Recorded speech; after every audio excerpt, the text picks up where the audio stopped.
ഓ, English സൗകര്യപ്പെടുവാന്ന് കൊണ്ടുപോയാൽ മതിയല്ലോ. പോയി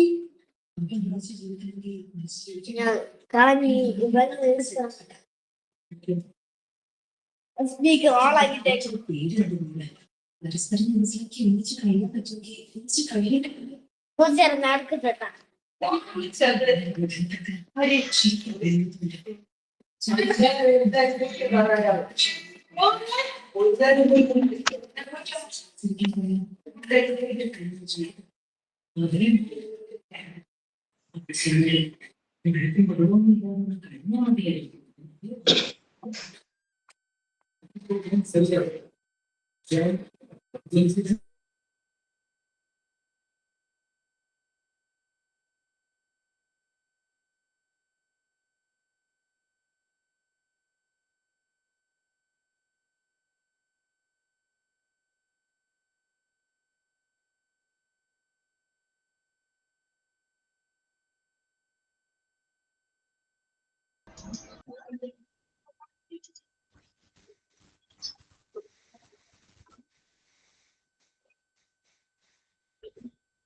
Good afternoon.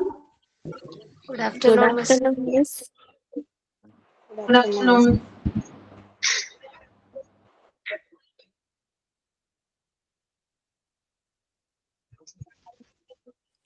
Good afternoon, ma'am. Good afternoon.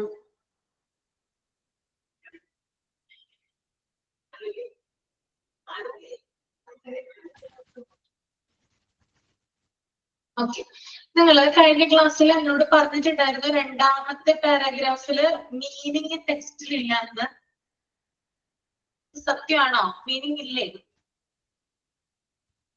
ഇല്ല മിസ്, മീനിങ് ഇല്ല. ഒരാളൊന്ന് റീഡ് ചെയ്യാവോ പാരാഗ്രാഫ് ഒന്ന്? ഒരാള്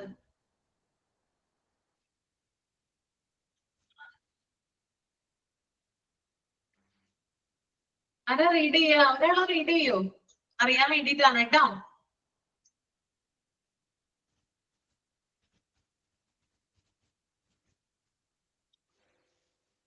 ആ പാരഗ്രാഫ് മാത്രം റീഡ് ചെയ്താൽ മതിയോ? ആ പാരാഗ്രാഫ് മാത്രം റീഡ് ചെയ്താൽ മതി. The term morgue is derived from the French word morgue. Morgue is mostly used in Northern American English, while mortuary is more common in ഒരു സെക്കൻഡ് വിസ്മയാന്നല്ലേ എന്താ പേര്? അതെ. ഒന്നും കൂടി വായിക്കാമോ? ഒന്നും കൂടി ചെയ്യാമോ? റിപ്പീറ്റ് ചെയ്യാമോ? റിപ്പീറ്റ് ചെയ്യാം. അത് തന്നെയല്ലേ മൂന്നാമത്തെ പോയിന്റ് അല്ലേ? മൂന്നാമത്തെ point. The term morgue is derived from the French word morgue. Morgue is mostly used in Northern American English, while mortuary is more common in British English. Okay, അപ്പൊ എല്ലാവരുടെ ടെക്സ്റ്റിലും ഇതുപോലെ തന്നെയാണ്. വിച്ച് മീൻസ് ലുക്ക് സോളമൻലി എന്ന് പറയുന്ന ആ ഒരു word ഇല്ല, ആണോ? ഇല്ല അല്ലേ? Okay okay. ആരുടെയെങ്കിലും ബുക്കിലുണ്ടോ? ഇനി ആരുടെയെങ്കിലും ബുക്കിലുണ്ടോ? ആരെങ്കിലും ഒന്ന് റെസ്പോണ്ട് ചെയ്യൂട്ടോ ഉണ്ടെങ്കിൽ. എനിക്കിതവിടെ ഇൻഫോം ചെയ്യാനാണ്.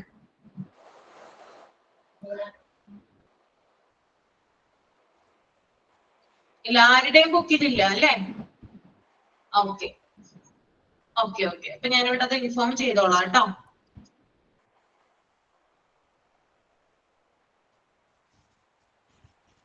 ഓക്കെ, അപ്പൊ നമ്മള് കഴിഞ്ഞ ക്ലാസ്സിൽ, അപ്പൊ ഞാൻ ഓഡിയോ ഓഫ് ചെയ്യുവാണ് കേട്ടോ.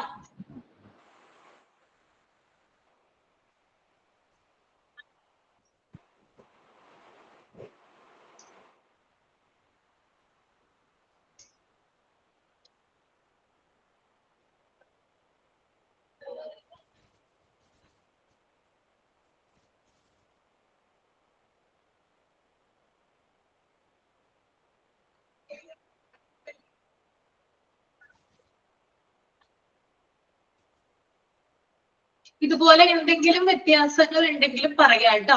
എന്തെങ്കിലും ഞാൻ വായിക്കുന്ന കാര്യങ്ങള് ടെക്സ്റ്റ് ബുക്കിൽ ഇല്ലെങ്കിൽ അത് എന്നോടൊന്ന് പറയാം.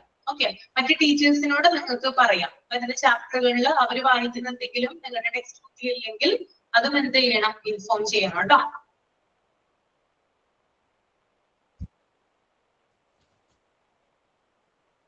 ഓക്കെ, അപ്പൊ നമ്മൾ കഴിഞ്ഞ ക്ലാസ്സിൽ മോർച്ചറിയുടെ ഇൻട്രൊഡക്ഷൻ പറഞ്ഞു, അതുപോലെ തന്നെ നീഡ് ഫോർ മോർച്ചറി വരെയാണ് നമ്മൾ പറഞ്ഞു നിർത്തിയത് അല്ലെ. ഓക്കെ, അപ്പൊ മോർച്ചറി എന്ന് പറയുന്നത് ഒരു ഹോസ്പിറ്റലിൽ തന്നെ ഒരു എസെൻഷ്യൽ പാർട്ടാണ്. ഡെഡ് ബോഡീസ് പ്രിസർവ് ചെയ്യുന്നതിന് വേണ്ടിയിട്ടാണ് മോർച്ചറി ഉള്ളത്. അതുപോലെ തന്നെ അതിന് എന്താ പറയാ, മോർഗ് എന്ന് പറയുന്ന ഫ്രഞ്ച് വേർഡിൽ നിന്നാണ് ഈ ഒരു മോർച്ചറി എന്ന് പറയുന്ന വേർഡ് ഡിറൈവ് ചെയ്ത് വന്നിരിക്കുന്നത്. നമ്മൾ ഏറ്റവും കൂടുതൽ ഉപയോഗിക്കുന്നത് മോർച്ചറി എന്ന ബ്രിട്ടീഷ് ഇംഗ്ലീഷ് ഉപയോഗിച്ചാണ് നമ്മൾ കൂടുതൽ യൂസ് ചെയ്യുക. ഓക്കെ, അത് പറഞ്ഞു. പിന്നെ അതുപോലെ തന്നെ ഇത് എന്താ പറയാ, ഇതിന്റെ ഒരു നീഡ് എന്ന് പറഞ്ഞാൽ, മോർച്ചറിന് ആവശ്യം എന്ന് പറഞ്ഞാൽ ഇതൊരു ഡ്യൂബിയസ് പ്ലേസിലായിരിക്കണം എന്ന് പറഞ്ഞിട്ടുണ്ടായിരുന്നു. പിന്നെ പോലീസിനും ഡോക്ടേഴ്സിനും മെഡിക്കൽ സ്റ്റുഡൻസിനും സ്റ്റാഫിനും ഒക്കെ എന്താണ് ഇത് കൂടുതലായിട്ട് സഹായകം, എന്താ പറയാ, മോർച്ചറി എന്ന് പറയുന്നത് കൂടുതൽ ഹെൽപ്ഫുൾ ആണ് പലവിധ പർപ്പസിന് വേണ്ടിയിട്ട്. പിന്നെ അതുപോലെ തന്നെ പബ്ലിക് റിലേഷൻ കൂട്ടുന്നതിന് കാരണമാകുന്നു. പിന്നെ ഈ മോർച്ചറി എന്ന് പറയുമ്പോൾ നമുക്ക് മനസ്സിലുണ്ടാവും ഒരു സെന്റിമെന്റൽ അല്ലെങ്കിൽ ഇമോഷണൽ അറ്റാച്ച്മെന്റ് ഉണ്ട് ഡെഡ് ബോഡിനോട് അല്ലെ. അതും പറഞ്ഞു തന്നിട്ടുണ്ടായിരുന്നു. അത്രയും വരെയല്ലേ കഴിഞ്ഞ ക്ലാസ്സിൽ എടുത്തത്? ഓക്കെ,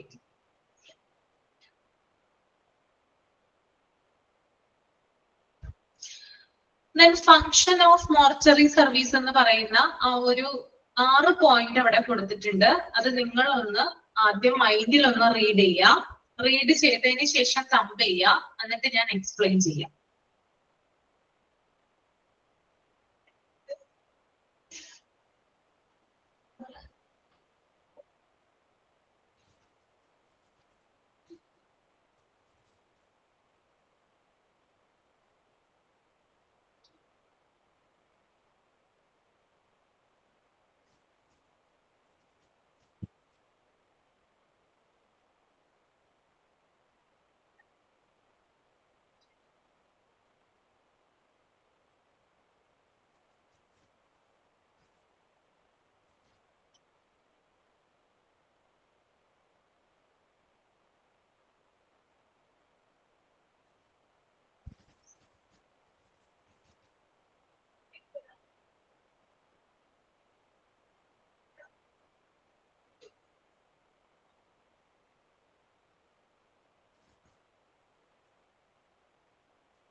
ഓക്കെ, കഴിഞ്ഞു.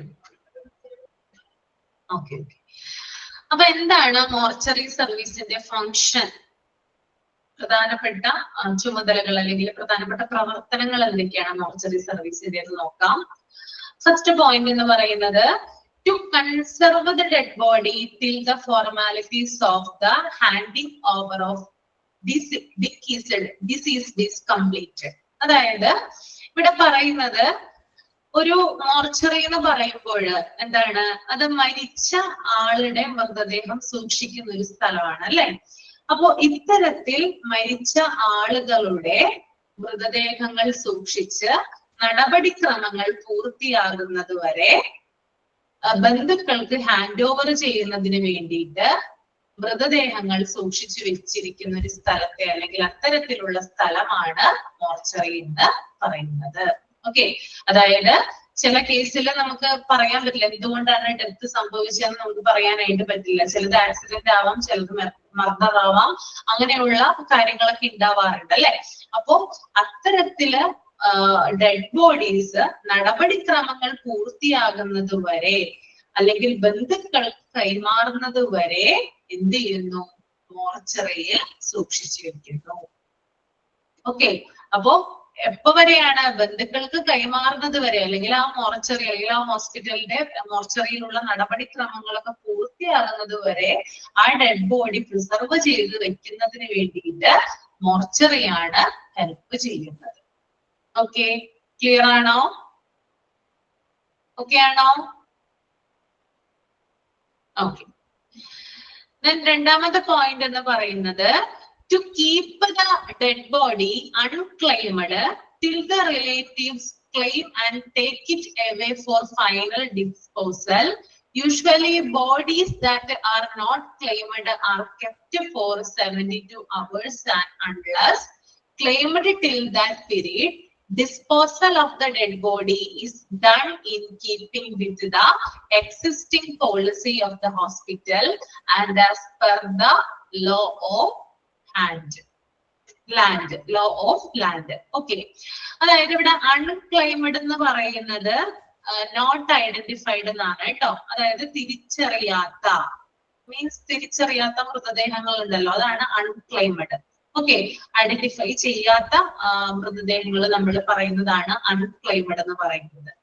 അപ്പോ ഈ തിരിച്ചറിയപ്പെടാത്ത മൃതദേഹങ്ങള് ബന്ധുക്കള് വന്ന്, ശവസംസ്കാരത്തിന് മുമ്പ് ബന്ധുക്കള് വന്ന് തിരിച്ചറിയുന്നത് വരെ, ക്ലെയിംഡ് എന്ന് പറഞ്ഞാൽ എന്താണ്, ഐഡന്റിഫൈ എന്നാണ്. ഓക്കെ, അപ്പൊ തിരിച്ചറിയാത്ത മൃതദേഹം മോർച്ചറിയിൽ വന്ന് ബന്ധുക്കൾ അത് ക്ലെയിം ചെയ്യുന്നത് വരെ എന്ത് ചെയ്യാം, മൃതദേഹം നമുക്ക് മോർച്ചറിയിൽ സൂക്ഷിക്കാം. ഓക്കെ, ഇനി ഇപ്പോ ബന്ധുക്കൾ വന്നില്ല എന്ന് കരുതുക, അതായത് ഈ ഡെഡ് ബോഡിയുടെ റിലേറ്റീവ്സ് ആരും തന്നെ മോർച്ചറിയിൽ വന്നില്ല, അത് ഐഡന്റിഫൈ ചെയ്തില്ല എങ്കിൽ എന്ത് ചെയ്യില്ല, അതായത് കൂടുതൽ കാലം അതവിടെ സൂക്ഷിച്ചെന്ന് വരില്ല. ഓക്കെ, അതായത് ഒരു ടൈം ലിമിറ്റ് ഉണ്ട് അതിന്. അതായത് നമ്മള് മൃതദേഹം, അതായത് ഡെഡ് ബോഡി മോർച്ചറിയിലേക്ക് കൊണ്ടുവന്ന് അത് ക്ലെയിം ചെയ്തിട്ടില്ല എങ്കിൽ 72 hours വരെയാണ് എന്ത് ചെയ്യാം, ആ ഡെഡ് ബോഡി ആ മോർച്ചറിയിൽ സൂക്ഷിക്കുന്നത്. ക്ലിയർ ആയോ? ഇപ്പൊ നമ്മള് പത്രത്തിലൊക്കെ ന്യൂസ് കാണാറുണ്ട് അല്ലെ, അജ്ഞാത മൃതദേഹം എന്ന് പറഞ്ഞ് കാണാറുണ്ട്. അപ്പൊ അത്തരത്തിലുള്ള ഡെഡ് ബോഡീസ് ഒക്കെ എന്ത് ചെയ്യും, മോർച്ചറിയിൽ സൂക്ഷിക്കും അല്ലെ. ഇനി അവര് വന്ന് ഐഡന്റിഫൈ ചെയ്തില്ലെങ്കിൽ എന്താണ്, 72 hours, അതായത് 72 hours എന്ന് പറയുന്നത് എത്ര ദിവസമാണ് 72 hours? എത്ര ഡേയ്സാ? എത്ര ഡേയ്സ് ആണ്? 3 ദിവസമാണ് അല്ലെ. 3 ദിവസമായിരിക്കും എന്ത് ചെയ്യുക, 3 ദിവസം മാത്രമാണ് മോർച്ചറിയിൽ സൂക്ഷിക്കുക. അതിനുശേഷം അത് എന്താ പറയാ, തിരിച്ചറിഞ്ഞില്ലെങ്കിൽ 3 ദിവസത്തേക്ക് അവർ കാത്തുവെക്കും.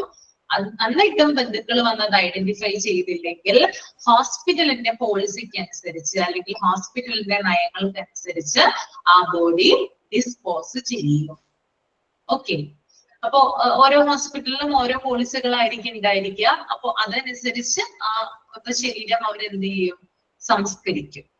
ഓക്കെ, അപ്പോ അൺക്ലെയിംഡ് ആയിട്ടുള്ള ബോഡീസ് ക്ലെയിം ചെയ്യുന്നത് വരെ, അല്ലെങ്കിൽ ക്ലെയിം ചെയ്യാനായിട്ട് റിലേറ്റീവ്സ് വന്നില്ലെങ്കിൽ എന്ത് ചെയ്യാം, ഇത് 72 hours ആണെങ്കിൽ അത് ആ 1 മണിക്കൂറിന് ശേഷം ഹോസ്പിറ്റലിന്റെ പോളിസിക്ക് അനുസരിച്ച് എന്ത് ചെയ്യും, ഡിസ്പോസ് ചെയ്യും, സംസ്കരിക്കാണ് ഉണ്ടാവുക. ഇപ്പൊ രണ്ടാമത്തെ പോയിന്റ് നോക്കിയല്ലേ. അപ്പൊ ആദ്യത്തെ പോയിന്റ് എന്ന് പറയുന്നത് ഈ ഒരു മോർച്ചറി എന്ന് പറയുന്നത് എല്ലാ പ്രൊസീജിയേഴ്സ്, അതായത് ഹോസ്പിറ്റലിന്റെ എല്ലാ മോർച്ചറിയുടെ എല്ലാ തരത്തിലുള്ള മൃതദേഹം, ഡെഡ് ബോഡിയുടെ എല്ലാ തരത്തിലുള്ള പ്രൊസീജിയേഴ്സ് കഴിഞ്ഞ് ഒരു ബന്ധുക്കൾക്ക് ഹാൻഡ് ഓവർ ചെയ്ത് കഴിഞ്ഞതിന് ശേഷം, അല്ലെങ്കിൽ ഹാൻഡ് ഓവർ ചെയ്ത് കഴിയുന്നത് വരെയുള്ള ആ ഒരു സമയത്ത് മൃതദേഹം സൂക്ഷിക്കുന്നതിന് വേണ്ടിയിട്ടാണ് ഈ മോർച്ചറി ഉപയോഗിക്കുന്നത്. ആദ്യത്തെ പോയിന്റ്. രണ്ടാമത്തെ പോയിന്റ്, ക്ലെയിം ചെയ്യാത്ത ബോഡി ആണെങ്കിൽ എന്താണ്, അല്ലെങ്കിൽ എന്താ പറയാ, അൺക്ലെയിംഡ് ആയിട്ടുള്ള ബോഡി ആണെങ്കിൽ 72 മണിക്കൂർ മാത്രമാണ് മോർച്ചറിയിൽ സൂക്ഷിക്കുക. അതിനുശേഷം ഹോസ്പിറ്റലിന്റെ പോളിസിക്ക് അനുസരിച്ച് ആ ഡെഡ് ബോഡി സംസ്കരിക്കുകയാണ് ഉണ്ടാവുന്നത്. മൂന്നാമത്തെ പോയിന്റ് പറഞ്ഞോട്ടെ. മൂന്നാമത്തെ പോയിന്റ് എന്ന് പറയുന്നത്, to receive and store a dead body requires postmortem examination. ഇനി എത്തരത്തിലുള്ള മൃതദേഹങ്ങളാണ് ഈ ഒരു മോർച്ചറിയിൽ സൂക്ഷിക്കുക? ചിലത് ഞാൻ പറഞ്ഞു, എന്താ പറയാ, ആദ്യത്തേത് ഞാൻ പറഞ്ഞു, ഇപ്പൊ സാധാരണ മരണമൊക്കെ ആണെങ്കിൽ എന്താണ്, ആ ഒരു പ്രൊസീജിയർ കഴിയുന്നത് വരെ ബന്ധുക്കൾക്ക് വിട്ടുകൊടുക്കുന്നത് വരെ എന്ത് ചെയ്യാം, മോർച്ചറിയിൽ മൃതദേഹം സൂക്ഷിക്കാം. രണ്ടാമത്തേത് പറഞ്ഞു, ക്ലെയിം ചെയ്യാത്ത അല്ലെങ്കിൽ അൺക്ലെയിംഡ് ആയിട്ടുള്ള ബോഡീസ് എന്ത് ചെയ്യാം, ഈ ഒരു മോർച്ചറിയിൽ സൂക്ഷിക്കാം. ഇനി മൂന്നാമത്തെ പോയിന്റ് എന്ന് പറയുന്നത്, പോസ്റ്റ്മോർട്ടം എക്സാമിനേഷൻ ആവശ്യമുള്ള ചില ഡെഡ് ബോഡികൾ ഉണ്ട് അല്ലെ, അത് സ്വീകരിക്കുന്നതും സ്റ്റോർ ചെയ്യുന്നതും ഇത്തരത്തിലുള്ള ഈ ഒരു മോർച്ചറിയിലാണ്. ഓക്കെ, പോസ്റ്റ്മോർട്ടം ചെയ്യുന്നതിന് വേണ്ടിയിട്ട് കാത്തു കിടക്കുന്ന, വെയിറ്റ് ചെയ്ത് കിടക്കുന്ന ഡെഡ് ബോഡീസ് ഉണ്ടല്ലോ, അത് സൂക്ഷിക്കുന്നത് എവിടെ തന്നെയാണ്, മോർച്ചറിയിലാണ്. Okay, to receive and store a dead body requires postmortem examination. Postmortem examination ആവശ്യമെങ്കിൽ ആ മൃതദേഹം മോർച്ചറിയിലാണ് സൂക്ഷിക്കുക. ഓക്കെ, നാലാമത്തെ പോയിന്റ് എന്ന് പറയുന്നത്, to conduct medico legal postmortem work. അതെന്താണ് ഉദ്ദേശിക്കുന്നത്? ഞാൻ കഴിഞ്ഞ ക്ലാസ്സിൽ പറഞ്ഞു തന്നിട്ടുണ്ടായിരുന്നു. മെഡിക്കോ ലീഗൽ അല്ലെ? What is mean by medico legal? എന്താണ് മെഡിക്കോ ലീഗൽ എന്നതുകൊണ്ട് ഉദ്ദേശിക്കുന്നത്? പോലീസ് ഇടപെട്ട കേസാണെങ്കിൽ, അതായത് നിയമപരമായിട്ട് നീങ്ങേണ്ട സാഹചര്യം അല്ലെങ്കിൽ നിയമപരമായിട്ടുള്ള ആ ഒരു ഇന്ററാക്ഷൻ ഉള്ള ഡെഡ് ബോഡീസ് ആണെങ്കിൽ, അങ്ങനെയുള്ള കേസുകളൊക്കെ ആണെങ്കിൽ, ഇപ്പോ ഫോർ എക്സാമ്പിൾ ഇപ്പൊ ആക്സിഡന്റ് പറ്റിയതായിരിക്കാം, അല്ലെങ്കിൽ മർഡർ ആയിരിക്കാം, അൺയൂഷ്വൽ ഡെത്ത് ആയിരിക്കാം, അങ്ങനെയുള്ള കേസുകളിലൊക്കെ എന്താണ് നിയമപരമായിട്ടുള്ള സാധ്യത കൂടുതലാണ് അല്ലെ? അതായത് നിയമപരമായിട്ട് ഇൻവെസ്റ്റിഗേഷൻ നടത്താനുള്ള സാധ്യത കൂടുതലാണ്. അപ്പൊ അത്തരത്തിലുള്ള കേസുകൾ കൈകാര്യം ചെയ്യുന്നതിന് അല്ലെങ്കിൽ അത്തരത്തിലുള്ള അന്വേഷണങ്ങൾക്ക് വേണ്ടിയിട്ട് എന്ത് ചെയ്യാം? ഈ ഒരു ഡെഡ് ബോഡി മോർച്ചറിയിൽ സൂക്ഷിക്കാം. ഓക്കെ, അപ്പൊ മെഡിക്കോ ലീഗൽ ആയിട്ടുള്ള അല്ലെങ്കിൽ നിയമപരമായിട്ടുള്ള ഇൻവെസ്റ്റിഗേഷന് വേണ്ടിയിട്ട് എന്ത് ചെയ്യാം? ഡെഡ് ബോഡീസ് മോർച്ചറിയിൽ സൂക്ഷിക്കാം. ഓക്കെ ഓക്കെ, എല്ലാവർക്കും ക്ലിയർ അല്ലേ? 4 പോയിന്റ് പറഞ്ഞു. ഓക്കെ ആണല്ലോ? എന്തെങ്കിലും ഡൗട്ട് ഉണ്ടെങ്കിൽ ചോദിക്കാം കേട്ടോ. ഓക്കെ, ദെൻ 5ാമത്തെ പോയിന്റ് എന്ന് പറയുന്നത് to give teaching programmes for under graduates and post graduates. അറിയാൻ പറ്റുമല്ലോ അതെന്താണ്? അതായത് ടീച്ചിങ് പ്രോഗ്രാംസിന് വേണ്ടിയിട്ട്, അതായത് കുട്ടികൾക്ക് പഠിക്കാൻ വേണ്ടിയിട്ട്, മെഡിക്കൽ വിദ്യാർത്ഥികൾ ഉണ്ടല്ലോ, അവർക്ക് പഠിക്കുന്നതിന് വേണ്ടിയിട്ട്, അത് പോസ്റ്റ് ഗ്രാജുവേറ്റ്സ് ആകാം അല്ലെങ്കിൽ അണ്ടർ ഗ്രാജുവേറ്റ്സ് ആവാം, ഈ 2 കൂട്ടർക്കും പഠിക്കുന്നതിന് വേണ്ടിയിട്ട് ഡെഡ് ബോഡി എന്ത് ചെയ്യാം? മോർച്ചറിയിൽ സൂക്ഷിക്കാം. ഓക്കെ, അപ്പൊ അത്തരത്തിലുള്ള ഡെഡ് ബോഡീസും പ്രിസർവ് ചെയ്ത് വെക്കുന്നത് എവിടെയാണ്? മോർച്ചറിയിൽ തന്നെയാണ്. Then next one, the type of dead body preserved in the mortuary can be classified as. അതായത് മോർച്ചറിയിൽ സൂക്ഷിക്കുന്ന ഡെഡ് ബോഡീസ് നമുക്ക് 2 തരത്തിൽ ഡിവൈഡ് ചെയ്യാം, 2 ആയിട്ട് അതിനെ ഡിവൈഡ് ചെയ്യാം. ഓക്കെ, ഫസ്റ്റ് വൺ എന്ന് പറയുന്നത് non medico legal, second one എന്ന് പറയുന്നത് മെഡിക്കോ ലീഗൽ. അപ്പൊ ഞാൻ പറഞ്ഞു എന്താണ്? മോർച്ചറിയിൽ സൂക്ഷിച്ചിരിക്കുന്ന മൃതദേഹങ്ങൾ നമുക്ക് അല്ലെങ്കിൽ ഡെഡ് ബോഡീസ് നമുക്ക് 2 കാറ്റഗറി ആയിട്ട് തിരിക്കാം. ആദ്യത്തേതാണ് നോൺ മെഡിക്കോ ലീഗൽ. എന്താണ് നോൺ മെഡിക്കോ ലീഗൽ എന്നതുകൊണ്ട് ഉദ്ദേശിക്കുന്നത്? എന്താണ് non medico legal?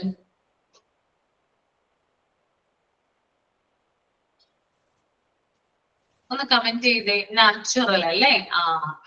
The body, അതായത് ഇതൊരു എന്താ പറയാ, ഇതിന് നിയമപരമായിട്ടുള്ള ഒരു സാധുതയില്ല അല്ലെങ്കിൽ ലീഗൽ ആയിട്ടുള്ള ഒരു ഇൻവെസ്റ്റിഗേഷൻ ആവശ്യമില്ലാത്ത തരം ഡെഡ് ബോഡീസ് ആണിത് നോൺ മെഡിക്കോ ലീഗൽ എന്ന് പറയുന്നത്. ഓക്കെ, എല്ലാവരും പറയുന്നുണ്ട് അല്ലെ? Okay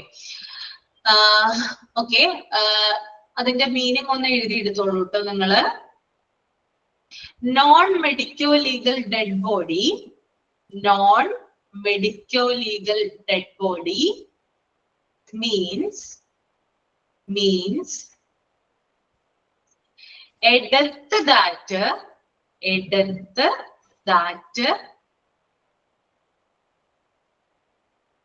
does not require REQUIRE, does not require legal investigation.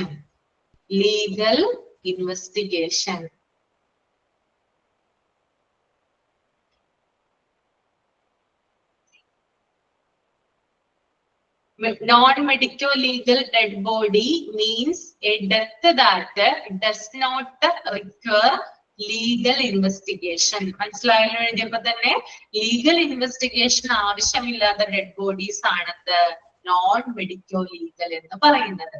Example ആയിട്ട് നമുക്ക് എന്ത് പറയാം? ഓൾഡ് ഏജ്, അതായത് വാർദ്ധക്യം മൂലം മരിക്കുന്നവര്, ക്യാൻസർ വന്ന് മരിക്കുന്നവര്. ഇപ്പൊ എഴുതാട്ടോ, എക്സാമ്പിൾ എഴുതാം. ഓൾഡ് ഏജ്, ക്യാൻസർ, അതുപോലെ തന്നെ കിഡ്നി ഫെയിലിയർ ആയിട്ട് മരിക്കുന്നവര്, ഇതൊക്കെ നോൺ മെഡിക്കോ ലീഗൽ ഡെഡ് ബോഡീസിൽ വരുന്നതാണ്.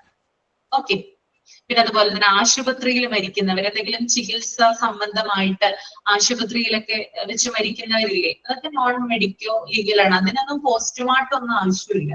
ഓക്കെ, അതൊക്കെ നാച്ചുറൽ ഡെത്ത് ആണ്. ഓക്കെ, അപ്പൊ ഓൾഡ് ഏജ്, വാർദ്ധക്യം മൂലം മരിക്കുന്നവര്, അതുപോലെ ക്യാൻസർ പേഷ്യൻസ് അങ്ങനെ മരിക്കുന്നവര്, കിഡ്നി ഫെയിലിയർ ആയിട്ട് മരിക്കുന്നവര്, അതുപോലെ തന്നെ ആശുപത്രിയിൽ മരിക്കുന്നവര്, ഇതൊക്കെ non medico legal dead bodies ആണ്. അപ്പൊ ഇത്തരം മൃതദേഹങ്ങൾ എന്ത് ചെയ്യുന്നുണ്ട്?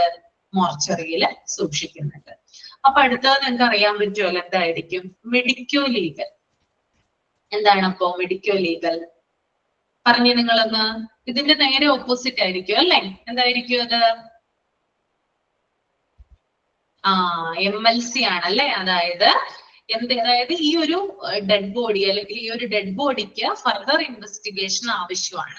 ഓക്കെ, അതായത് മരണകാരണം വ്യക്തമല്ലെങ്കിൽ അത് അന്വേഷിച്ചറിയേണ്ട ബാധ്യത ഉണ്ട്. ഓക്കെ, അപ്പൊ നിങ്ങൾ അത് എഴുതിയാൽ മതി കേട്ടോ.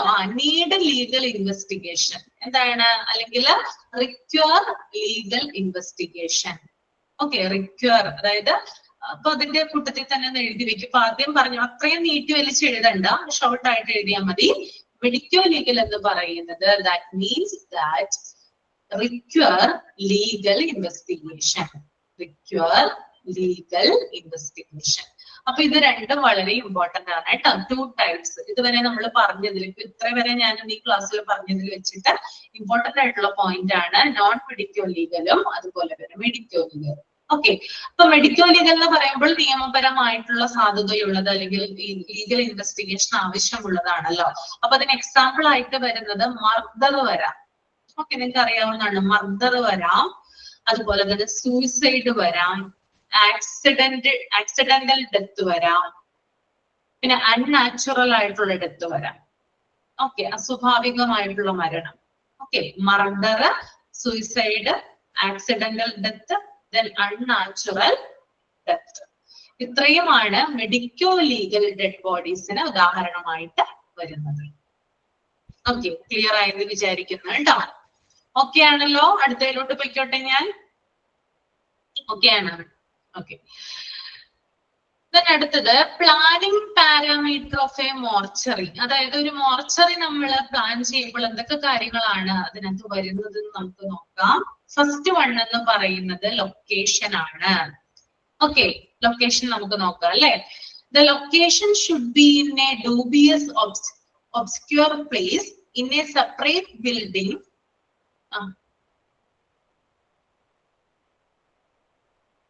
എന്താണ്?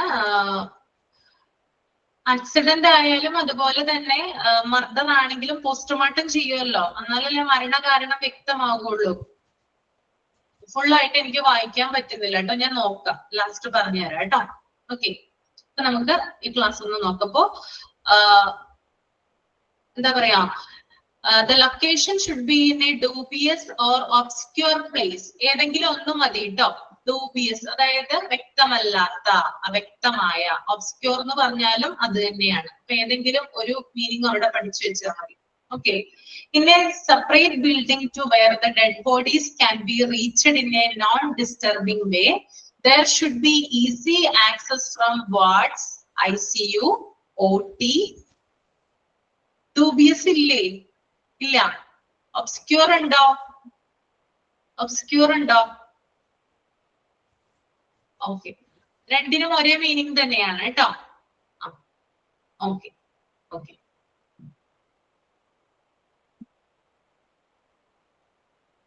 there should be easy access from wards, ICU, OT, emergency and pathology department. അതായത് നേരത്തെ ഞാൻ പറഞ്ഞിട്ടുണ്ടായിരുന്നു അല്ലെ, അതായത് ഈ ഒരു എന്റെ ലൊക്കേഷൻ വരുന്നത് ഒരു ഡൂബിയസ് അല്ലെങ്കിൽ ഒബ്സ്ക്യൂർ പ്ലേസിലായിരിക്കണം, അവ്യക്തമായിട്ടുള്ള ഒരു സ്ഥലത്തായിരിക്കണം ഉണ്ടായിരിക്കേണ്ടത്. ഞാൻ പറഞ്ഞു ഫ്രണ്ടിൽ കൊണ്ടുപോയി ഒന്നും എന്ത് ചെയ്യില്ല, മോർച്ചറി പ്ലേസ് ചെയ്യില്ല അല്ലെ.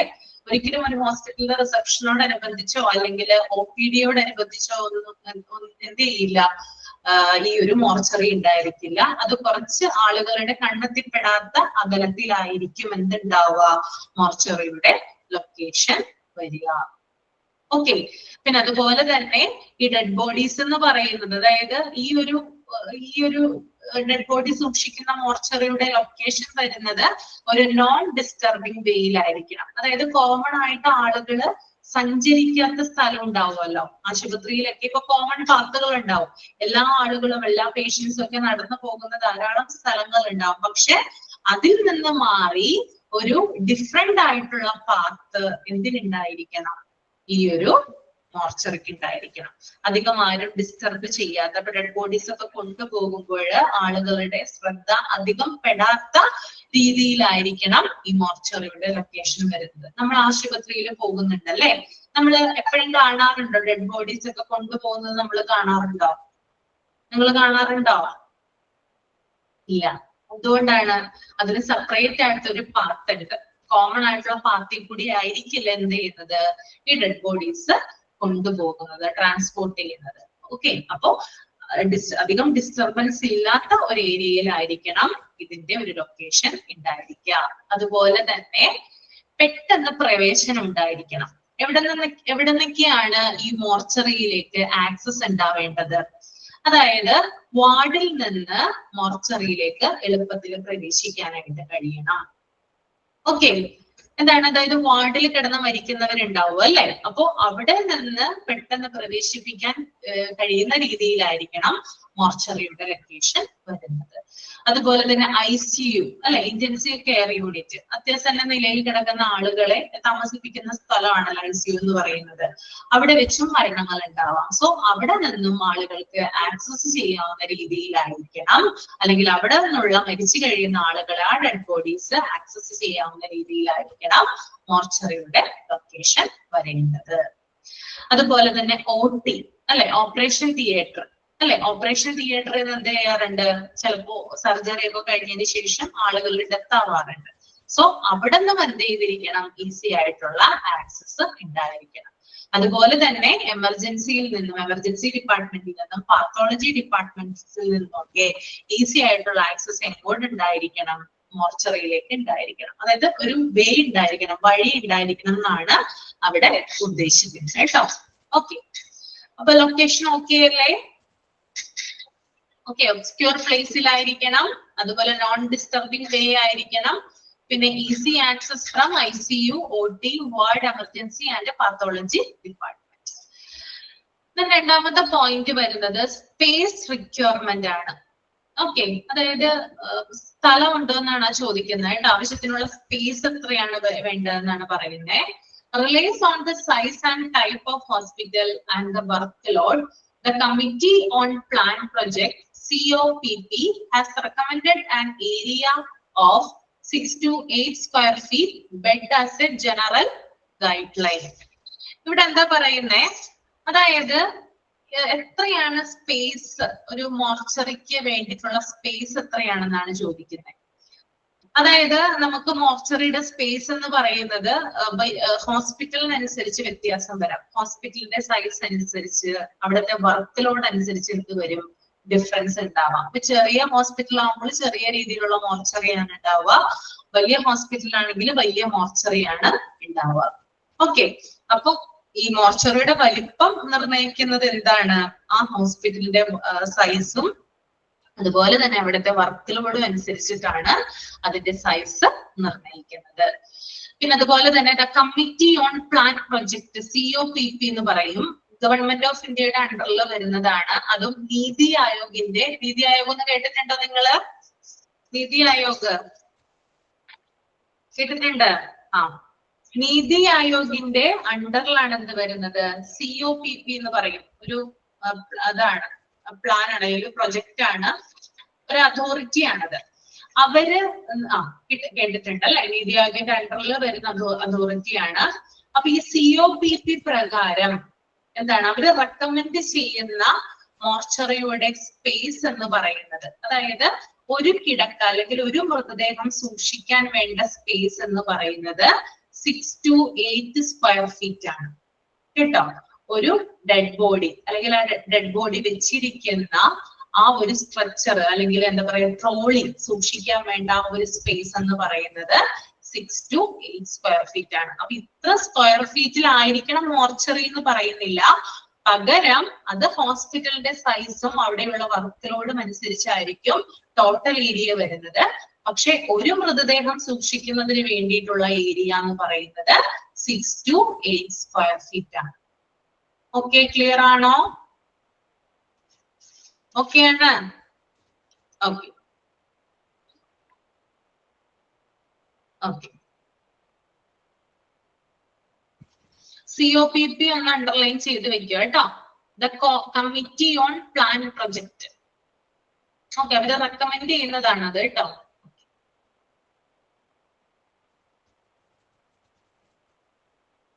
ഇനി നമുക്ക് ഫങ്ഷണൽ ഏരിയാസ് നോക്കാം കേട്ടോ. മോർച്ചറിയുടെ ഫങ്ഷണൽ ഏരിയാസ് നോക്കാം. അതാദ്യം നിങ്ങളൊന്ന് വായിക്കുക, ഒന്ന് വായിച്ചു നോക്കാം കേട്ടോ. എന്നിട്ട് ഞാൻ എക്സ്പ്ലെയിൻ ചെയ്യാം. 5 പോയിന്റും വായിക്കുക കേട്ടോ.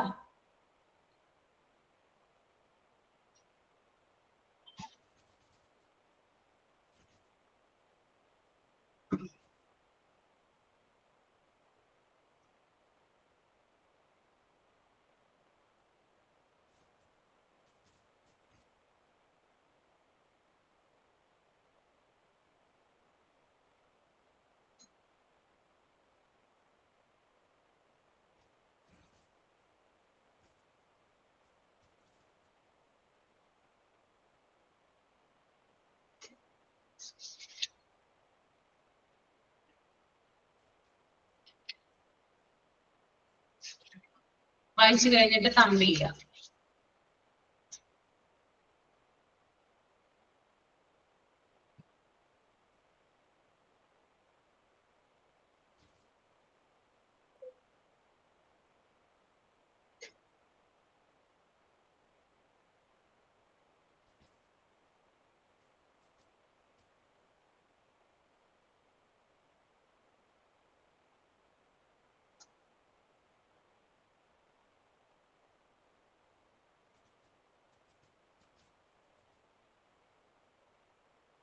ഓക്കെ, അപ്പൊ നോക്കിയാ നിങ്ങള് parking with covered portico. Portico എന്ന് പറയുന്നത് റൂഫ് ആണ് കേട്ടോ, റൂഫ്, മേൽക്കൂര. Parking with covered portico. Ample parking area with a covered area of about 18 m square for vehicles should be facilitated at the entrance to the body, store in order to protect from wet weather and screen from adjacent areas with an exit to secondary road or parking area. Okay, അതായത് മോർച്ചറിക്ക് മുന്നിൽ വാഹനങ്ങൾ park ചെയ്യുന്നതിന് 18 metre square ഏരിയയുള്ള parking സൗകര്യം വേണം. Okay, നമുക്കറിയാം പലതരത്തിലുള്ള വാഹനങ്ങൾ എവിടെ വരും? മോർച്ചറിക്ക് മുമ്പിൽ വരും അല്ലെ. ഏറ്റവും കൂടുതൽ ഏത് വാഹനമാണ് ഏറ്റവും കൂടുതൽ വരുന്നത് മോർച്ചറിക്ക് മുമ്പില്? ഏത് വാഹനമാണ് വരുന്നേ? ഏത് വെഹിക്കിളാ വരുന്നേ മോർച്ചറിക്ക് മുമ്പിൽ? ആംബുലൻസ് ആണ്. ഓക്കെ, ആംബുലൻസ് അത് എം സ്ക്വയർ ആണ് കേട്ടോ, മീറ്റർ സ്ക്വയർ എന്നാണ് എം സ്ക്വയർ കേട്ടോ. 18 മീറ്റർ സ്ക്വയർ. ഓക്കെ, അറിയാം ആംബുലൻസ് ആണ്. അപ്പോ ഈ മോർച്ചറിക്ക് മുന്നിലെ വാഹനങ്ങൾ പാർക്ക് ചെയ്യുന്നതിന് 18 മീറ്റർ സ്ക്വയർ ഏരിയയുള്ള പാർക്കിംഗ് സൗകര്യം വേണം എന്ന് പറയുന്നുണ്ട്. ഓക്കെ, അതുപോലെ തന്നെ കവേർഡ് പോർട്ടിക്കോ എന്ന് പറഞ്ഞല്ലോ, അതായത് മേൽക്കൂര ഉണ്ടായിരിക്കണം. ഓക്കെ, അതായത് മോർച്ചറിയുടെ പ്രവേശന കവാടത്തിന് മുന്നില് ഇത്രയും അധികം ഏരിയയും അതുപോലെ തന്നെ റൂഫ് ഉണ്ടായിരിക്കണം എന്ന് പറയുന്നുണ്ട്. എന്തുകൊണ്ടാണ് റൂഫ് വേണോന്ന് പറയുന്നേ? കവേർഡ് പോർട്ടിക്കോ വേണോന്ന് പറയുന്നത് എന്തുകൊണ്ടാ? മേൽക്കൂര വേണോന്ന് പറയുന്നത് എന്തുകൊണ്ടാ? അത് തന്നെ, അതായത് ഇതിലൂടെ മഴയിൽ അല്ലെങ്കിൽ വെയിലിൽ നിന്നും വെഹിക്കിൾസിനെ, ഡെഡ് ബോഡീസിനെ, അവിടെ വരുന്ന ആളുകളെ പ്രൊട്ടക്ട് ചെയ്യാനായിട്ട് സാധിക്കും അല്ലെ. അവിടെ വരുന്ന ഡെഡ് ബോഡീസ് ഒക്കെ വളരെ സൂക്ഷിച്ചിട്ട് വേണം നമ്മൾ ബോഡിയൊക്കെ എടുക്കുമ്പോൾ ആ ബോഡീസ് നമ്മൾ വളരെ സൂക്ഷിച്ച്, ചിലപ്പോൾ മർദ്ദർ അറ്റംപ്റ്റിന് വിധേയമായിട്ടുള്ള ബോഡി ആയിരിക്കും അല്ലെ. അപ്പൊ ഈ മഴയൊക്കെ അല്ലെങ്കിൽ വെയിലൊക്കെ കൊണ്ടു കഴിഞ്ഞാല് അതിലുള്ള പ്രധാനപ്പെട്ട തെളിവുകൾ നമുക്ക് നഷ്ടപ്പെട്ടേക്കാം. പിന്നെ ഇതുമായിട്ട് വരുന്ന ആളുകള്, അതുപോലെ അവിടെ പാർക്ക് ചെയ്തിരിക്കുന്ന വാഹനങ്ങള്, ഇത്തരത്തിലുള്ള ആംബുലൻസുകള്, ഇത്തരത്തിലുള്ള കാര്യങ്ങളൊക്കെ നനയാതിരിക്കാനും അമിതമായിട്ട് വെയിൽ ഏൽക്കാതിരിക്കാനും ഒക്കെ ഒരു റൂഫ് എവിടെ ആവശ്യമാണ്? ഈ ഒരു മോർച്ചറിക്ക് മുന്നില് ആവശ്യമാണ്. ഓക്കെ, അപ്പോ ഇത്തരത്തിലുള്ള ഡെഡ് ബോഡീസിനെയൊക്കെ പ്രൊട്ടക്ട് ചെയ്യാൻ വേണ്ടിയിട്ട് ഈ ഒരു പോർട്ടിക്കോ ആവശ്യമാണെന്നാണ് പറയുന്നത്. പിന്നെ അതുപോലെ തന്നെ മോർച്ചറിയുടെ മറ്റ് ഏരിയകളിൽ നിന്ന് ഇതിനെ വേർതിരിക്കുന്നതിന് സ്ക്രീൻ വെക്കാവുന്നതാണ്, ഒരു മറ വെക്കാം. ഓക്കെ, അതായത് മോർച്ചറിയിൽ തന്നെ മറ്റു പല ഏരിയകൾ ഉണ്ടല്ലോ, അപ്പോ അതിൽ നിന്ന് ഇതിനെ വ്യത്യാസപ്പെടുത്തുന്നതിന് വേണ്ടിയിട്ട് അല്ലെങ്കിൽ അതിനെ മാറ്റി നിർത്തുന്നതിന് വേണ്ടിയിട്ട് ഒരു സ്ക്രീനും വെക്കാവുന്നതാണ്. ഓക്കെ, ക്ലിയർ അല്ലേ? ഓക്കെ ആണോ? ഓക്കെ. then അടുത്തത് റിസപ്ഷൻ ആണ് കേട്ടോ. റിസപ്ഷൻ എന്തിനാണ്? മോർച്ചറിക്ക് ഫ്രണ്ടിലായിട്ട് അല്ലെങ്കിൽ മോർച്ചറിക്ക് അടുത്തായിട്ട് റിസപ്ഷൻ എന്തിനാണ് ഉപയോഗിക്കുന്നത്? The place where bodies are observed and documents examined, it should be easily reachable and approachable. അതായത് ഡെഡ് ബോഡീസ് ചെക്ക് ചെയ്യുന്നതിനും ഡോക്യുമെന്റ് പരിശോധിക്കുന്നതിനും എന്താണ് റിസപ്ഷൻ ഏരിയ ആവശ്യമാണ്. റിസപ്ഷൻ ഏരിയ എന്താണ് നടക്കുന്നത്? അവിടെ വരുന്ന ഡെഡ് ബോഡീസ് ഒക്കെ ഉണ്ടല്ലോ, അപ്പോ ഒന്നോ രണ്ടോ ഡെഡ് ബോഡീസ് ആയിരിക്കില്ല മോർച്ചറിയിലേക്ക് കൊണ്ടുവരുന്നത്, ധാരാളം ഡെഡ് ബോഡീസ് ഉണ്ടാകാം. അപ്പൊ അവിടെ വരുന്ന മോർച്ചറി അല്ലെങ്കിൽ ഡെഡ് ബോഡീസിനെ എന്താണ് തിരിച്ചറിയുന്നതിനും അല്ലെങ്കിൽ ചെക്ക് ചെയ്യുന്നതിനും അവിടെ അതുമായി ബന്ധപ്പെട്ടിട്ടുള്ള ഡോക്യുമെന്റുകൾ പരിശോധിക്കുന്നതും ഏത് ഭാഗത്താണ്?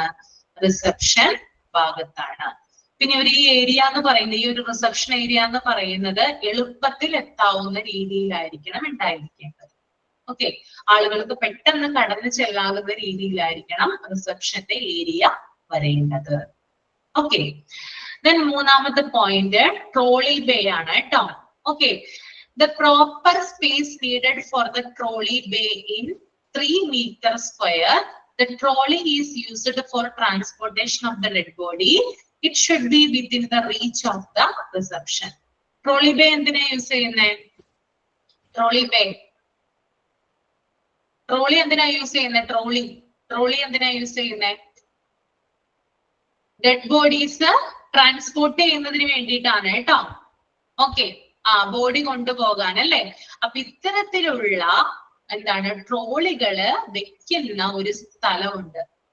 ഓക്കെ, അതായത് ധാരാളം ട്രോളികൾ ഉണ്ടാകുക അവിടെ അല്ലെ, ഒരു മോർച്ചറി ആകുമ്പോൾ. അപ്പോ ഇത്തരത്തിലുള്ള ട്രോളികൾ വെക്കുന്നതിന് വേണ്ടിയിട്ട് ഒരു സ്പേസ് ആവശ്യമാണ്.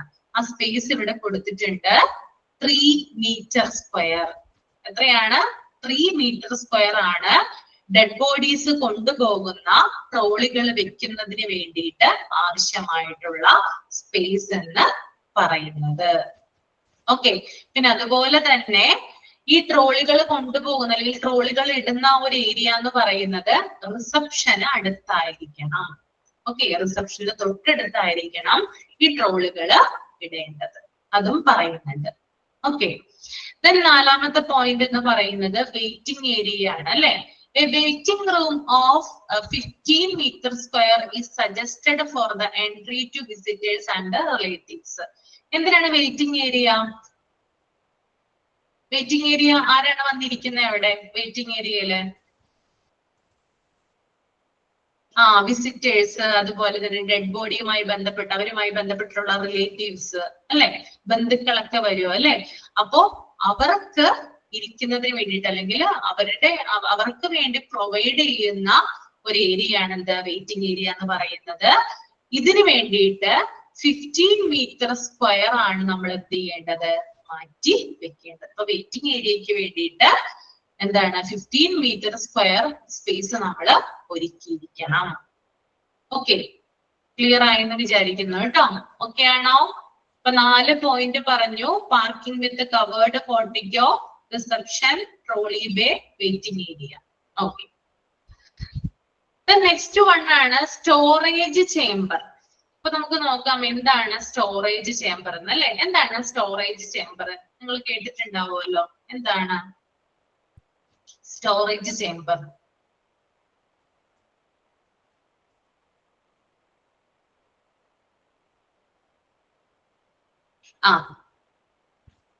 It's a mortuary freezer.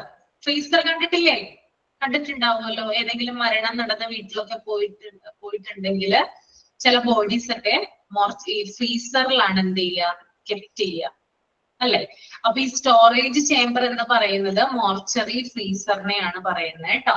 Okay, called chamber എന്നും പറയും, അല്ലെങ്കിൽ കോൾഡ് ഫ്രീസർ എന്നും പറയാം.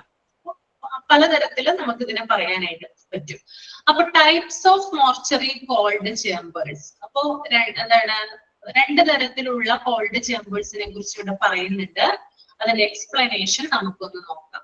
ഓക്കെ, അതിനു മുമ്പ് ആ പോസിറ്റീവ് ടെമ്പറേച്ചർ അതുപോലെ തന്നെ നെഗറ്റീവ് ടെമ്പറേച്ചർ, ആ രണ്ട് കാര്യങ്ങൾ നിങ്ങളൊന്ന് റീഡ് ചെയ്ത് നോക്കുക കേട്ടോ.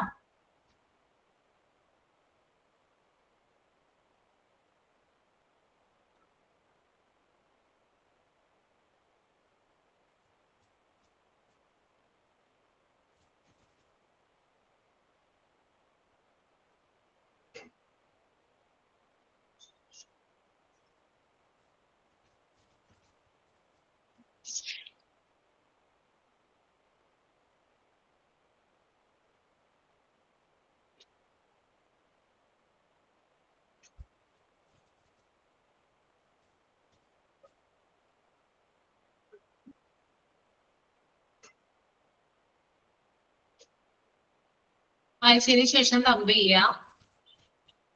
ഓക്കെ, കഴിഞ്ഞു. അപ്പോ സ്റ്റോറേജ് ചേംബർ എന്ന് പറഞ്ഞാൽ ഞാൻ പറഞ്ഞു, it's a mortuary freezer. Dead bodies തണുപ്പിക്കാൻ ഉപയോഗിക്കുന്നതാണ്. ഓക്കെ, കൂടുതൽ എക്സ്പ്ലനേഷൻ ആണ് പറയുന്നത്. ഡെഡ് ബോഡീസ് തണുപ്പിക്കാനായിട്ട് ഉപയോഗിക്കുന്നു. ഡീകമ്പോസിഷൻ തടയുന്നു. ഡീകമ്പോസിഷൻ എന്ന് പറഞ്ഞാൽ എന്താണ്? ജീർണനം എന്ന് പറയും അല്ലെ. അതായത് ബോഡി നമ്മള് എന്താ പറയാ, വെറുതെ ഫ്ലാറ്റ് ആയിട്ട്, അതായത് ഫ്രീസറിന്റെ സഹായമില്ലാതെ വെച്ച് കഴിഞ്ഞാല് അഴുകാനായിട്ട് തുടങ്ങും അല്ലെ. അങ്ങനെയല്ലേ ഉണ്ടാവുക? നോർമൽ ആയിട്ട് നമ്മൾ വെറുതെ ഡെഡ് ബോഡി കൊണ്ടുവന്ന് കഴിഞ്ഞ് കുറെ നേരം വെച്ച് കഴിഞ്ഞാല് ആ കുറച്ച് സമയത്തിന് ശേഷം ബോഡി ജീർണിക്കാനായിട്ട് തുടങ്ങും അല്ലെ. ബ്ലഡ് ഒക്കെ മൂക്കിൽ നിന്നും വായിൽ നിന്നൊക്കെ വരാം ബോഡിയുടെ, അപ്പൊ ജീർണിക്കാനായിട്ട് തുടങ്ങും. ഓക്കെ, അപ്പൊ അത് തടയുന്നതിന് വേണ്ടിയിട്ട്, ഡീകമ്പോസിഷൻ തടയുന്നതിന് വേണ്ടിയിട്ട് അല്ലെങ്കിൽ തണുപ്പിക്കാൻ വേണ്ടിയിട്ട് ഉപയോഗിക്കുന്നതാണ് ഈ ഒരു സ്റ്റോറേജ് ചേംബർ അഥവാ ഈ ഒരു ഫ്രീസർ എന്ന് പറയുന്നത്. അപ്പൊ എന്താണ് പോസിറ്റീവ് ടെമ്പറേച്ചർ എന്ന് നമുക്ക് നോക്കാം. Bodies are kept between 2 degrees Celsius and 4 degrees Celsius. While this is usually used for keeping bodies for up to several weeks. Okay. Positive temperature എന്ന് പറയുമ്പോൾ 2 ഡിഗ്രി സെൽഷ്യസ് തുടങ്ങി 4 ഡിഗ്രി സെൽഷ്യസ് വരെ എന്ത് ചെയ്യുന്നു? Body ഇതിൽ സൂക്ഷിക്കുന്നു. ഓക്കെ, പിന്നെ ആഴ്ചകളോളം എന്ത് ചെയ്യാം? ബോഡി ഇതിൽ കീപ്പ് ചെയ്യാം. ഓക്കെ, അപ്പൊ ഇത്രയും ഡിഗ്രി സെൽഷ്യസിൽ എന്ത് ചെയ്യാം? നമുക്ക് മൃതദേഹങ്ങളെ കീപ്പ് ചെയ്യാനായിട്ട് സാധിക്കും. പിന്നെ അതുപോലെ തന്നെ ഇതിന്റെ ഒരു പ്രത്യേകത എന്ന് പറയുന്നത്, ഇത് കംപ്ലീറ്റ് ആയിട്ട് ഡിക്കെ എന്ന് പറഞ്ഞ ഇതാണ് കേട്ടോ, ഡീകമ്പോസിഷൻ ആണ് കേട്ടോ. ജീർണനം എന്ന് പറയും ഡിക്കെ. ഡസ് നോട്ട് പ്രിവെന്റ് ഡിക്കെ എന്ന് പറയുന്നുണ്ട് താഴത്തെ ലൈനില്. പിന്നെ which continuous at A slower rate than at room temperature. Okay, അപ്പൊ ഇത് കംപ്ലീറ്റ് ആയിട്ട് ജീർണനം തടയുന്നില്ല അല്ലെങ്കിൽ ഡീകമ്പോസിഷൻ തടയുന്നില്ല. ഓക്കെ, അതൊരു പോയിന്റ് ആണ്. പിന്നെ അതുപോലെ തന്നെ ഈ ഡീകമ്പോസിഷനുള്ള സാധ്യത സ്ലോ ഡൗൺ ആക്കുന്നു, അതായത് കുറയ്ക്കുകയാണ് ഇത് ചെയ്യുന്നത്. ഒരു കംപ്ലീറ്റ് ആയിട്ടുള്ള ഡീകമ്പോസിഷൻ നമുക്ക് ഇതിനകത്ത് നിന്ന് പ്രതീക്ഷിക്കാൻ പറ്റില്ല ഈ ഒരു പോസിറ്റീവ് ടെമ്പറേച്ചർ എന്ന് പറയുമ്പോൾ. ഒരു സ്ലോ ഡൗൺ ആക്കാൻ മാത്രമാണ് ഇതിന് സാധിക്കുക. പിന്നെ ആഴ്ചകളോളം സൂക്ഷിക്കുന്നുണ്ടെങ്കിലും മൃതദേഹം അഴുകുന്നതിന് ആ ഒരു വേഗത കുറയ്ക്കാനാണ് ഇത് ഉപയോഗിക്കുന്നത്. കംപ്ലീറ്റ് ആയിട്ട് നമുക്ക് പറ്റില്ല. നമ്മളിപ്പോ ഫോർ എക്സാമ്പിൾ നമ്മൾ നമ്മുടെ ഫ്രിഡ്ജ് എടുക്കാം. റെഫ്രിജറേറ്റർ ഉണ്ടല്ലോ, ഫ്രിഡ്ജ് നിങ്ങളുടെയൊക്കെ വീട്ടിൽ ഫ്രിഡ്ജ് ഉണ്ടാവുമല്ലോ. അതിനകത്ത് ഫ്രീസറും ഉണ്ട്, അതുപോലെ തന്നെ അതിന്റെ ഉൾഭാഗങ്ങളും ഉണ്ട്. അപ്പൊ നിങ്ങൾക്ക് തന്നെ അറിയാം അതിനകത്ത് സാധനങ്ങൾ കേടുകൂടാതെ ഇരിക്കുന്നത് ഏത് ഭാഗത്താണ്? വളരെ കാലം ഇതിനകത്തായിരിക്കുന്നത് ഫ്രീസറിലാണ് അല്ലെ. ഇനി നമ്മളിപ്പോ ഒരു ഫിഷ് ഐറ്റം എടുത്ത് ഫ്രീസറിൽ വെക്കുന്നു, അതുപോലെ തന്നെ ഫ്രിഡ്ജിന്റെ മറ്റു ഭാഗങ്ങളിൽ വെക്കുന്നു എന്ന് വിചാരിക്കുക. ഏതാണ് ചീത്തയാകാതിരിക്കുക? ഏത് ഭാഗത്തുള്ളതാണ് ചീത്തയാകാതിരിക്കുക? ഫ്രീസറിലുള്ളതല്ലേ. നമ്മള് മറ്റു ഭാഗങ്ങളിൽ വെക്കുമ്പോൾ ചിലപ്പോ എന്താ പറയാ, ഒരു കംപ്ലീറ്റ് ആയിട്ട് ചീത്തയായെന്ന് വരില്ല, പക്ഷെ ആ ഫിഷ് ഐറ്റമിന്റെ എന്താ പറയാ സ്ട്രക്ചറിൽ ചിലപ്പോൾ മാറ്റം വരാം, സ്മെല്ലിൽ മാറ്റം വരാം, അതുപോലെ തന്നെ ടേസ്റ്റിലൊക്കെ മാറ്റം വരാം. അപ്പൊ ആ ഒരു ഇത് നമ്മൾ കാണുന്നുണ്ട്. ഫ്രൂട്ട്സ് ഒക്കെ ആണെങ്കിൽ പിന്നെയും കുഴപ്പമില്ല. ഇത്തരത്തിലുള്ള കാര്യങ്ങൾ നമ്മൾ സൂക്ഷിക്കുമ്പോൾ ആ ഫ്രീസർ അല്ലെങ്കിൽ ആ ഒരു ഫ്രിഡ്ജിന്റെ മറ്റു ഏരിയകളുമായിട്ടൊന്ന് കമ്പയർ ചെയ്താൽ മതി. അപ്പോ അതുമായിട്ട് നമുക്ക് ഇതിനെ റിലേറ്റ് ചെയ്യാനായിട്ട് സാധിക്കും. ഓക്കെ, അപ്പോ ഇത്തരത്തില് കംപ്ലീറ്റ് ആയിട്ടുള്ള ജീർണനം തടയുന്നില്ലെങ്കിൽ കൂടിയും അത് ഒരു സ്ലോ ഡൗൺ ആക്കാനുള്ളത് ഈ ഒരു പോസിറ്റീവ് ടെമ്പറേച്ചറിന് ഉണ്ട്. ഓക്കെ, ക്ലിയർ ആണോ? ഓക്കെ ആണോ? ഓക്കെ, അടുത്തതാണ് നെഗറ്റീവ് ടെമ്പറേച്ചർ കേട്ടോ. Bodies are kept at between 15 degrees Celsius and 25 degrees Celsius, usually used at forensic institutes, particularly when a body has been identified. At this temperature, the body is completely frozen and decay is totally stopped. Okay.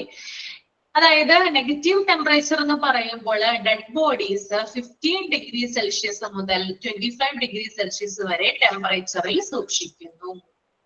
Okay, ഇത്തരം temperature സാധാരണയായി ഉപയോഗിക്കുന്നത് forensic ഇൻവെസ്റ്റിഗേഷന് വേണ്ടിയിട്ടാണ്.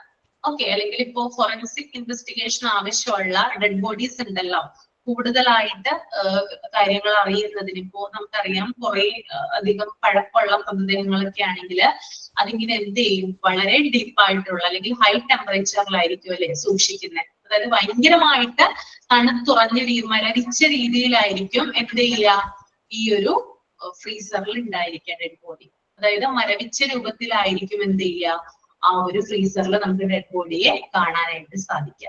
അപ്പൊ അത്രയും ടെമ്പറേച്ചറിലാണ് എന്ത് സൂക്ഷിക്കുന്നത്, ഈ ഒരു ഡെഡ് ബോഡി സൂക്ഷിക്കുന്നത്. കംപ്ലീറ്റ്ലി ഫ്രോസൺ ആണ്, തണുത്ത് മരവിച്ചിരിക്കും ഡെഡ് ബോഡി കേട്ടോ. നമ്മള് പോസിറ്റീവ് ടെമ്പറേച്ചറിനെ അപേക്ഷിച്ച് വളരെയധികം തണുപ്പ് കൂടുതലാണ് ഇതില് നെഗറ്റീവ് ടെമ്പറേച്ചറിൽ നമ്മൾ സൂക്ഷിക്കുമ്പോൾ.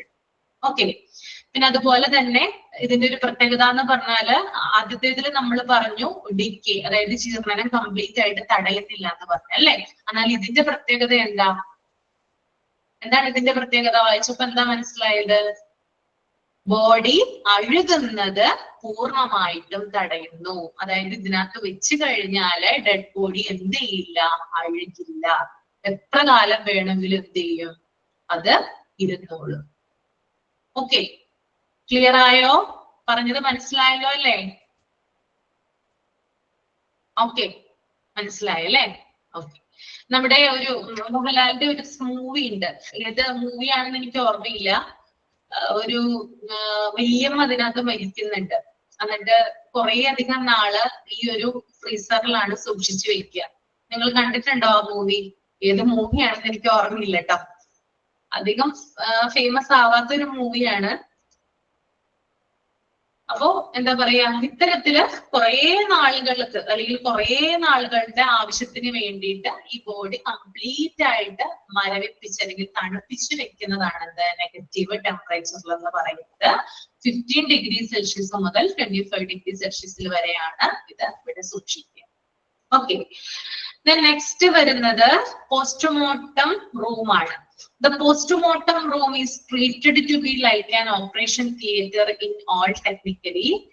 The major difference between mortuary and OT is that in OT, utmost care is required to avert outside infection that enters inside, and in mortuary is needed to make sure that inside infection does not spread out. Okay, ഒരു postmortem റൂമിനെ കുറിച്ചിട്ടാണ് ഇവിടെ പറയുന്നത്. ഒരു postmortem room എന്ന് പറയുന്നത് ഒരു operation തിയേറ്ററിന്റെ പോലെ തന്നെയാണ് നിർമ്മിക്കുന്നത്. ഓക്കെ, അപ്പൊ പോസ്റ്റ്മോർട്ടം ചെയ്യുന്ന റൂം എങ്ങനെയാണ് നിർമ്മിക്കുന്നത്, ഒരു ഓപ്പറേഷൻ തിയേറ്റർ എങ്ങനെയാണോ ഇരിക്കുന്നത് അതുപോലെ തന്നെയാണ് ഒരു പോസ്റ്റ്മോർട്ടം റൂം കൺസ്ട്രക്ഷൻ ചെയ്യുന്നത്. ഓക്കെ, പിന്നെ ഇതിന്റെ പ്രധാനപ്പെട്ട വ്യത്യാസം എന്ന് പറയുന്നത്, അതായത് OT അതായത് ഓപ്പറേഷൻ തിയേറ്ററും പോസ്റ്റ്മോർട്ടം റൂമും തമ്മിലുള്ള പ്രധാനപ്പെട്ട വ്യത്യാസം, OT-യിൽ പുറത്തു നിന്ന് രോഗാണുക്കൾ അകത്തേക്ക് പ്രവേശിക്കാനുള്ള സാധ്യതയുണ്ട് അല്ലെ. എന്താണ് പുറത്തു നിന്നാണ് എന്ത് ചെയ്യുന്നത് OT-യിലേക്ക് രോഗാണുക്കൾ പ്രവേശിക്കാനുള്ള സാധ്യതയുള്ളത്. അപ്പോ അത് നിർബന്ധമായിട്ടും തടയണം. അത് നിങ്ങൾ ഓപ്പറേഷൻ തിയേറ്റർ എന്ന് പറയുന്ന ചാപ്റ്റർ പഠിച്ചിട്ടുണ്ടാവുമല്ലോ അല്ലെ? പഠിച്ചില്ലേ ഓപ്പറേഷൻ തിയേറ്റർ? ആ ചാപ്റ്റർ നിങ്ങൾ നോക്കിയതല്ലേ? കുറെ അധികം പ്രിവെൻഷൻ മെത്തേഡുകളില്ലേ? രോഗാണുക്കൾ OT-യിൽ വരുന്നതിന് അല്ലെങ്കിൽ തടയുന്നതിന് ചില പ്രിവെൻഷൻ മെത്തേഡുകളൊക്കെ പഠിച്ചതാണ് അല്ലെ? അപ്പോ ഇതിന്റെ സെയിം ആയിട്ട് ഡിഫറൻസ് എന്ന് പറയുന്നത് OT-യിലേക്ക് രോഗാണുക്കൾ പടരുന്നത് പുറത്തു നിന്നും അകത്തേക്കാണ്. എന്നാൽ മോർച്ചറിയിൽ നിന്ന് പുറത്തു നിന്ന് അകത്തേക്കല്ല, മറിച്ച് അകത്ത് നിന്ന് പുറത്തേക്ക് രോഗാണുക്കൾ പടരുന്നു.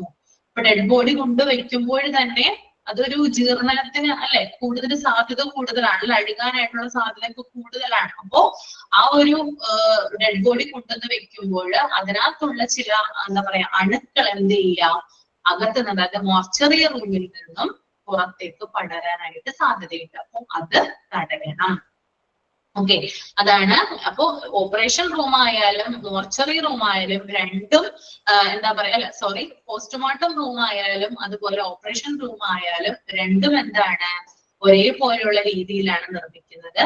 പക്ഷേ OT-യിൽ നിന്ന്, അതായത് OT-യിലേക്ക് പുറത്തു നിന്നാണ് അണുക്കൾ അകത്തേക്ക് പടരുന്നത്. ഓക്കെ, എന്നാൽ ഈ ഒരു പോസ്റ്റ്മോർട്ടം റൂമിൽ നിന്ന് എന്താണ് അകത്ത് നിന്ന് പുറത്തേക്കാണ് എന്ത് ചെയ്യുന്നത് അണുക്കള് പകരുന്നത്. ഓക്കെ, അതാണ് രണ്ടും തമ്മിലുള്ള വ്യത്യാസം കേട്ടോ. ഓക്കെ, അപ്പൊ ഞാൻ ഇടയ്ക്ക് എനിക്ക് തോന്നുന്നു മോർച്ചറി എന്നാണ് പറഞ്ഞത്, സോറി പോസ്റ്റ്മോർട്ടം റൂമാണ് കേട്ടോ. അപ്പൊ ക്ലിയർ ആയോ? ഓക്കെ ആണോ? ഓക്കെ, നെക്സ്റ്റ് വൺ ഇതുകൂടി പറയാം നമുക്ക്. ഈ ഒരു ഓക്കെയാണ് മോർച്ചറിയുടെ ഫങ്ഷണൽ ഏരിയാസിൽ മറ്റു പല ഏരിയാസ് കൂടി വരുന്നുണ്ട്. അതിനകത്ത് ഒന്നാണ് office room for record keeping and processing. അതായത് ഡെഡ് ബോഡീസുമായി ബന്ധപ്പെട്ടിട്ടുള്ള റെക്കോർഡുകൾ സൂക്ഷിക്കുന്നതിന് ഓഫീസ് റൂം ആവശ്യമാണ്. ദെൻ ഡോക്ടേഴ്സ് റൂം, അതായത് ഡെഡ് ബോഡീസുമായി ബന്ധപ്പെട്ടപ്പോ സർജൻ, പോസ്റ്റ്മോർട്ടം ചെയ്യുന്ന സർജൻ, അതുപോലെ തന്നെ മറ്റു പല ഡോക്ടേഴ്സ് ഒക്കെ ഉണ്ടാവാം, ജൂനിയർ ഡോക്ടേഴ്സ് ഒക്കെ ഉണ്ടാവാം അല്ലെ? അതായത് മെഡിക്കൽ വിദ്യാർത്ഥികളൊക്കെ ഉണ്ടാകാം. അവർക്ക് വേണ്ടിയിട്ട് പ്രത്യേകം ഒരു റൂം ആവശ്യമാണ്. ദെൻ സ്റ്റോർ റൂം, അതായത് ചില ഇമ്പോർട്ടന്റ് ആയിട്ടുള്ള കാര്യങ്ങൾ, ഇപ്പോ എന്താ പറയാ പോസ്റ്റ്മോർട്ടത്തിന് ആവശ്യമായിട്ടുള്ള ചില എക്യുപ്മെന്റ് അല്ലെങ്കിൽ ഉപകരണങ്ങളൊക്കെ ആവശ്യമാണ് അല്ലെ? അതൊക്കെ സ്റ്റോർ ചെയ്ത് വെക്കുന്നതിന് ഒരു റൂം ആവശ്യമാണ് മോർച്ചറിയുടെ അടുത്തായിട്ട്. Then next, room for technicians and assistants. ഇനി പോസ്റ്റ്മോർട്ടം നടത്തുന്നത് അതുപോലെ തന്നെ മോർച്ചറിയിലുള്ള എന്താ പറയാ ഇവിടെ വർക്ക് ചെയ്യുന്ന ചില ആളുകളൊക്കെ ഉണ്ട്. അവർക്ക് വേണ്ടിയിട്ടും എന്താവശ്യമാണ് റൂം ആവശ്യമാണ്. അതിനുവേണ്ടി പ്രവർത്തിക്കുന്ന ചില ടെക്നീഷ്യന്മാരുണ്ട്, അതുപോലെ അസിസ്റ്റന്റുമാരുണ്ട്. അപ്പൊ അവർക്കും എന്തുണ്ട് മോർച്ചറിയുടെ അടുത്തായിട്ട് റൂം ഉണ്ടാകും. ഓക്കെ, ചേഞ്ചിങ് റൂംസ്, അതായത് ഇപ്പൊ സർജൻ ആയാലും മറ്റു പല ആളുകളൊക്കെ ആയാലും അസിസ്റ്റന്റുമാരൊക്കെ ആയാലും അവർക്ക് ഡ്രസ്സൊക്കെ ചേഞ്ച് ചെയ്യുന്നതിന് ഒരു റൂം ആവശ്യമാണ്.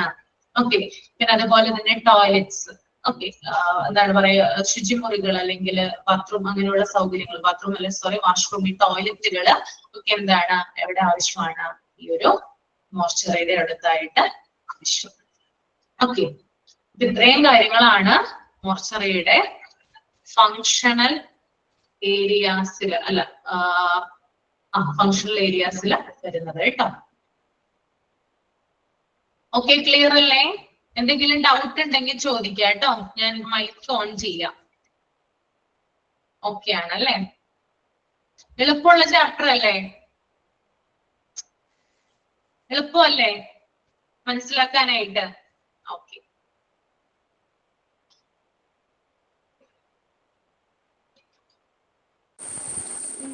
ഒരു ഡൗട്ട് ഉണ്ടായിരുന്നു. ചോദിച്ചോളൂ. നോൺ മെഡിക്കൽ ലീഗലും മെഡിക്കൽ ലീഗലും ഇല്ല, അതിന്റെ എക്സാമ്പിൾസ് ഒന്നുകൂടെ പറയാമോ? ഓക്കെ, പറയാം. നോൺ മെഡിക്കൽ ലീഗലിൽ വരുന്നത് ഓൾഡ് ഏജ് മരണമാണ് കേട്ടോ. ഡെത്ത് ആണ് പറയുന്നത്, old age death, then cancer, kidney failure,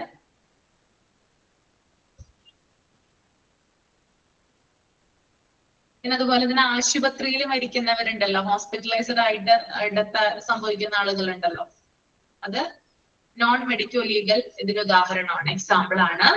പിന്നെ അതുപോലെ തന്നെ മെഡിക്കോ ലീഗലിൽ വരുന്നത് മർഡർ, സൂയിസൈഡ്, ആക്സിഡന്റൽ ഡെത്ത്,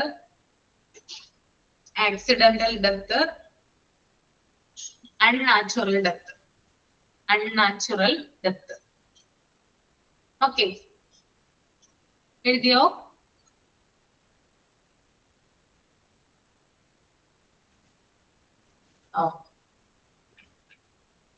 ഇപ്പൊ ചോദിച്ച ആളെ എഴുതിയോ?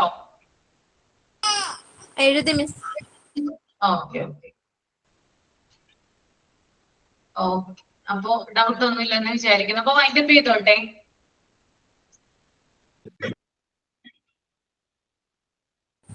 Thank you miss. Thank you.